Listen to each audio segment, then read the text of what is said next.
centuries ago, 3 human earthlings were transported from their native lands to my faraway world. Here they were granted astounding powers and eternal youth. Then returned to Earth. Their mission, to watch over the human race, helping the good in it to survive and flourish. In the course of history, their names have become legend. Hercules, empowered with the strength of 100 men. Astrea, able to assume any living form. Mercury, the amazing athlete who can match the speed of light. Welcome back, my fellow space agents. It is I, the space agent of the Spectacular. Not a space ghost, but a space agent. X7, the host of Xenorama, the podcast of heroes and monsters. And today is Monday, which has been Herculoids Day, but now we're moving from Hanna-Barbera in 1967 to Filmation, who was the second leading, was number 2 behind Hanna-Barbera, but they were close to number 1. Neck and neck there as far as your various television cartoon shows on Saturday mornings. But we're going to 1977 and to the Space Sentinels, or as they were known for the first couple episodes, the Young Sentinels. Now, as you heard in the intro by, what is that dang computer? Sentinel 1. He gave away the whole plot there. So we're going to go over a little bit of the show before we get into the episode. So might be a little longer, but we'll get over it. So we'll go with the characters here. Hercules is a big old blonde, looks young, and blonde-haired, blue-eyed man. Probably did not come from Greece, but they just, who knows where he came from. All I can do is that there were probably not that many fair-haired people in Greece, is all I can tell you, especially considering it was back in, several millennia ago. Mercury, obviously, can fly, but he is Chinese and practices martial arts. Could have been the originator of many of them, probably. They retconned it. Hercules was voiced by George DeCenzo, who also voiced Sentinel 1, who's the computer, the one who sends them out on missions, etc., and so on. Mercury was voiced by Evan Kim, who had a long career and was also, as far as we were concerned, was in Caveman as the only English speaker in the whole movie. And Astrea is probably from Africa, just guessing there. And she was the smartest and the field leader of the team. She can turn into any animal, earth animal. Let's see. She was voiced by Dee Timberlake, who had a pretty good career there. I'm just looking here. She was, let's see, she did voices for Plastic Man, 16 episodes. I don't know what voice it was because, sorry, I'm not a big fan of Plas in the DC universe, but that's a whole nother story. I don't even know what this rickety rocket thing was. Looking on IMDb here. I can't even tell. Oh, never heard of it. But it was a show back there in 1979, right after this one, which was 78. And then finally, there was Mo. Sentinel 1, the supercomputer, and then Mo, the maintenance operator, M.O. Mo. And I was at first, because this started on September 10th, 1977, which was 4 months-ish, 5 months after Star Wars premiered, 4 months, let's say. And, Star Wars premiered on May 26th, the Star Wars Day. So at first I was tempted to say, he's just another R2-D2 ripoff. However, he speaks colloquial English and he doesn't look anything like it. The fact that this came out, they were probably in production a year beforehand. So it was I won't go into the law of large numbers. And he doesn't really look like it. He looks more like the drones of the movie I thought was really boring as a kid, but I'd be more interested in seeing it now again. Silent Running, the maintenance drones. So he was voiced by Lou Scheimer. And of course is infatuated with Astria. I don't even want to think too much more about that, but he's comic relief is what he is. Though he does help from time to time that he goes, he's in on missions and stuff. He's got to do the thing to save everyone. There's 13 episodes. Like I said, it premiered on NBC on September 10th and ran first run till December 3rd, because 13 episodes is not a lot, but about was about the run because they could show it 4 times in a year, each episode 4 times in a year. Hercules would later on go into Tarzan and the Super Seven. He was part of the Freedom Force, maybe. I've seen him. I'm not exactly 100% sure anymore. But they stuck in like 5 heroes in one show, in one 7 minute or 10 minute segment, and it's kind of crammed. I have seen them. The show is released on in BCI under its Ink and Paint brand. All 13 episodes and a Region 1 DVD in 2006, which are with all 5 episodes of the Freedom Force. There we go. And of course, it's gone into ridiculous. It's just ridiculous at how expensive these ones are. You'd think someone would try to redo it, but you can find them all on YouTube in really good quality. All the episodes, all 13. So there's the background. I liked it then. I thought it was kind of goofy and was still, it's the late, 77. There's not a lot of violence in there. So the Hercules punches rocks and things like that, not people. And yeah, so we're just going to go over these 13 episodes. That'll keep us busy for the next 13 weeks on Mondays.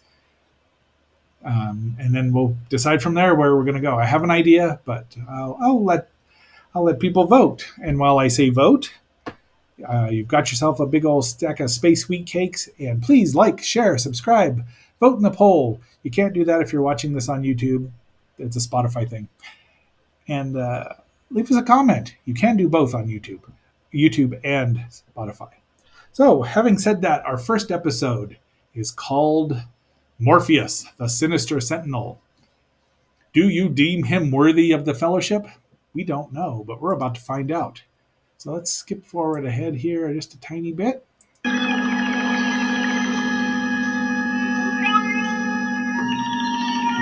There's Morpheus in his red outfit. Another planet. How many centuries have I been at this? No matter. It's time to bait another trap. Sooner or later, somewhere in this universe, I'm going to snare the unsettled.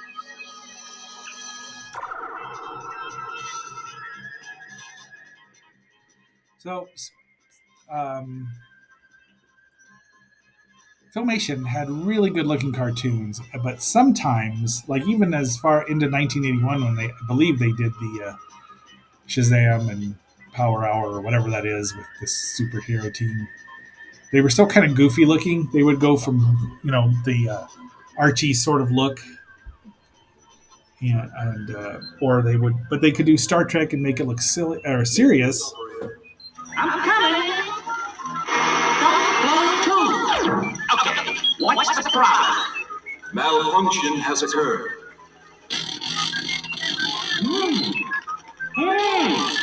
It's nothing serious. A 1024 dials for that. That's all. So Mo there has Dr. Octopus-like arms. Oh, hi, Astria. Greetings, Astria.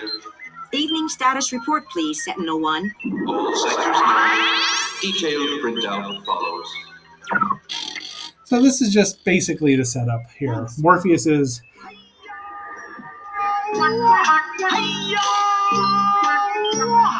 Hi, gang. Mercury, don't you ever slow down? so, as I was saying, due to the success of Batman or Tarzan and Batman that Filmation did over on CBS, they were using some rotoscoping and they look great.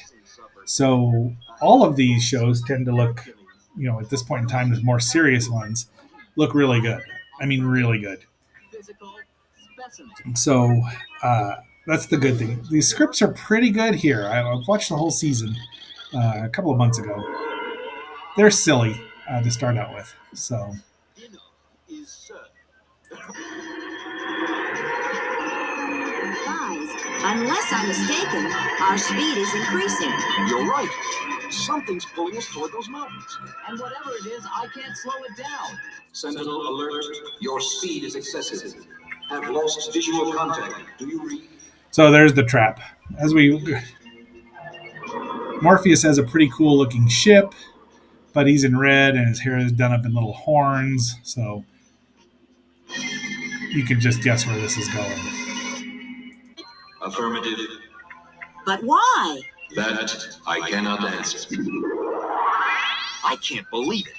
One guy as powerful as all three of us put together? What bugs me the most is not knowing what he's up to. Not a very comforting thought to sleep on, is it, guys?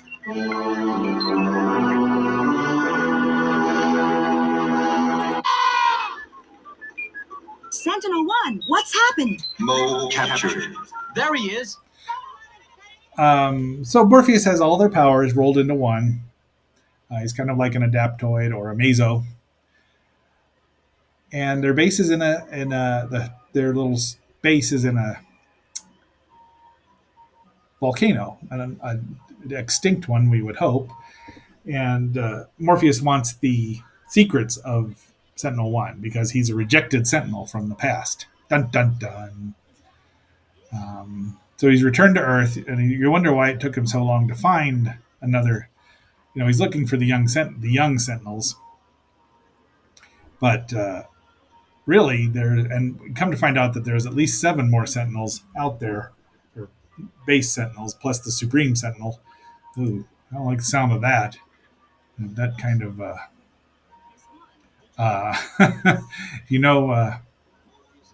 Prime Sentinel. Pardon me, not Sentinel Supreme. Because as you know, in X-Men lore, Supreme Sentinels are never anything to mess with. But these are good guys here. Yeah, that's it. Very smooth animation. Obviously, There's only one big problem. How do we check out the ocean bottom? That's no problem when you're a porpoise. Keep me covered. how are they going to keep you covered, Astra?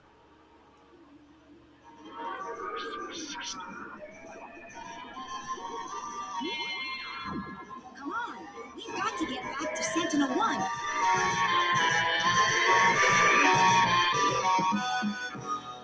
Da-do-do. As you have already seen, Morpheus is clever and dangerous, and the computer he now possesses makes him infinitely more dangerous. Note, I have established radar lock on the area directly above his ship. Thus we can monitor any movements while formulating further strategies.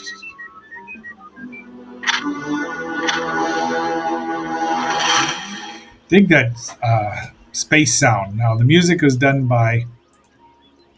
Where did I go? I had it there. Scroll. Norm Prescott and Ray Ellis under their pseudonyms Yvette Blaze and Jeff Michael. So we're not sure how much Prescott actually did, but that's all right. Now that we've had our little warm-up exercises, let's go to full power, shall we?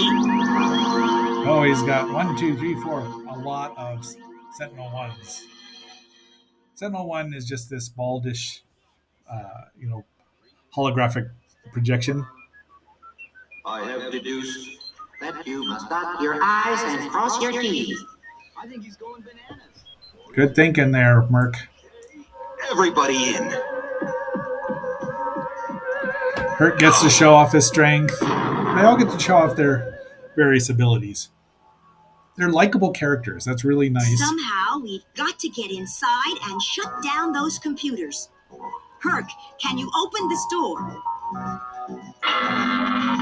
Now to shut off the computers. Hey, that's my department. Stand back, big guy, and watch a real pro at work. They tease each other a lot, but you can tell that they like each other, which, if you've been around someone for an eternity, a couple millennia already, maybe, The show is set in, I want to say, where did it say there? Well, the reason, while I'm looking that up, the reason it was changed from the Young Sentinels to the Space Sentinels was because of Star Wars. Because they were like, well, can't have that. We got to capitalize on it. And they did go to space several times in the 13 episodes. The show was set in the far-flung future of 1985, so 8 years after the debut, and which is kind of interesting. The Sentinels are themselves are eternal, and they don't ever change their clothes. The only person that changes anything is, of course, Austria. All systems operational. All right! Request status update on Morpheus situation. S1, I've got big problems. There's no way to shut down Morpheus's computers. They're electrified. I wish to speak with one of the computers. What? I will instruct you on opening a communication circuit for me.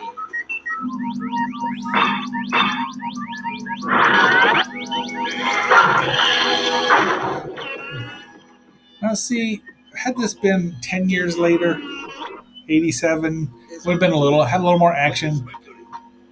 My computers. I don't know what you said to these computers, S1, but it's working like a charm. What are you doing? It's all over, Morpheus. You're through. No, I've waited too long for this.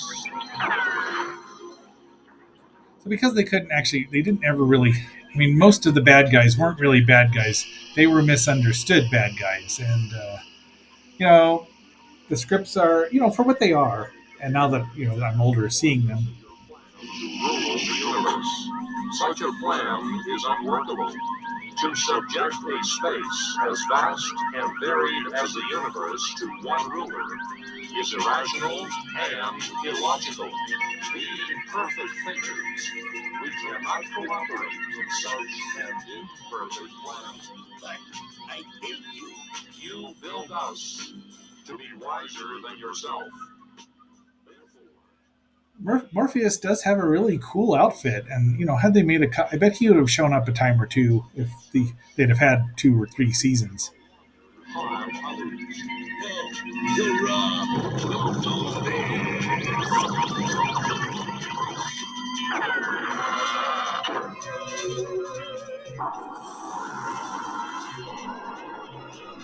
So the computers take over Morpheus' ship, and away they go. It's Fading from range now. He couldn't fade far enough away from me. You can say that again, Merc. He couldn't fade far enough. Oh.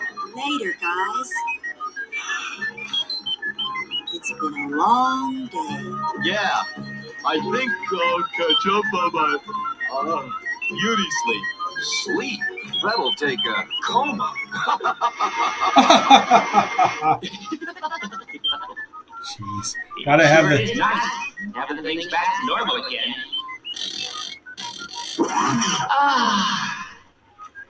Maintenance operator. Good night, maintenance operator. Good night. Sentinel Wyman. Good night, You too. Moon. All right, so there's our first episode.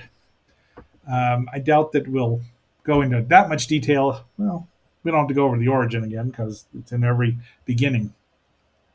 But like I said, you can watch these on YouTube. They're in great shape. They look amazing, all things considered. Each episode runs about almost 23 minutes. And, even without the fisticuffs that superheroes should have, as far as your humble agent is concerned, it's a good show. I mean, it was better than some of the ones. Well, yeah, I can't say it's better than Super Friends because Super Friends had Super Friends, and there were only 13 episodes, so they didn't have to repeat themselves ad nauseum. So there is that. So having said all that, if you can find, you can find on YouTube super easy. Just look up Space Sentinels, and we can watch along if you want to. It's only, like I said, 20 minutes. There's a lot of extra guest voices that are really fun as well, and a lot of there are extraterrestrials who are named after other deities. Anubis and Loki shows up, and who's a criminal. What a surprise! And this episode is written by Len Jansen and Chuck Menville. Len was a cartoonist and a director and writer. He started with Disney as an in-betweener. Chuck Menville wrote for Star Trek the Animated Series, Tiny Toon Adventures, Batman the Animated Series, Land of the Lost. I don't know which Land of the Lost it was. Let's click on that and see if it was the 1991 series. Okay, well, we won't hold that against him. But overall, the show is quite good for what it is. Now, again, if it was remade, they could. This is something that they could do a sequel to without having to change too much. Just tone down Mo and give him a little more backstories and some continuing things. But nobody has. I'm not sure who owns the rights to the Filmation library overall, but I wish I had. I remember seeing the DVD and I wish I'd bought it. So, agents, that's our episode for today. Until our next assignment, this is X7 signing off, and don't forget to tip your maintenance operator.